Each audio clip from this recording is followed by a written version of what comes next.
Sometimes I think about the people that I used to know 6 years ago, and I can no longer relate. I have changed and transformed so much that I realize that if I were to bump into them again, I will have to reintroduce myself because I am no longer the person that they used to know, and that is called evolution. But I also understand that we all choose the frequency that we want to vibrate at, and that's free will. When my son, who is now 6 years old, when he turned 2 and he started talking and expressing himself, he would ask deep universal questions. He was infatuated with math, and he still is. He's already doing basic algebra. My daughter is 2 now, and she's already showing her unique mindset as well. But when I saw my son's mind at the time, I realized that he was here to remind me of a part of me that I had forgotten about myself. As a child, I too was an extremely curious kid. I too had the deep questions, the desire to understand how our world works. But contrary to him, I never had the guidance.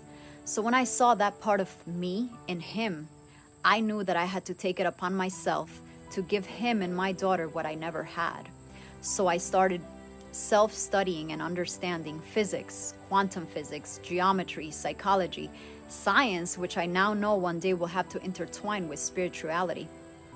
And I have to tell you, we are currently in a stage in our world in where all the information, knowledge, and data about how our world and universe works is at the tip of our fingers.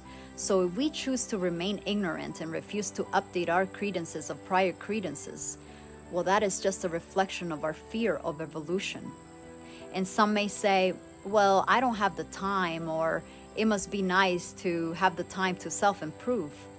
I am doing this while raising 2 children, running a business, and being present enough to be a wife, a mom, a boss, and a friend.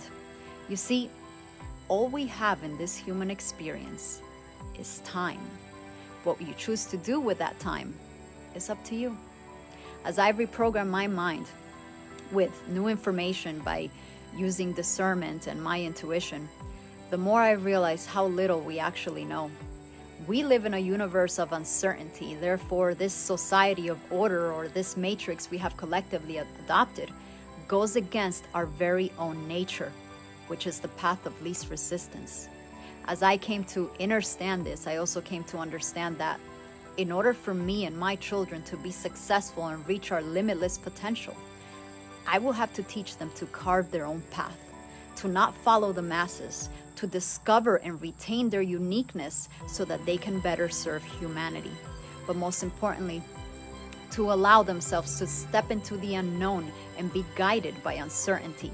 This is how we become the teacher, the student, the way, the life, the truth, and therefore the whole.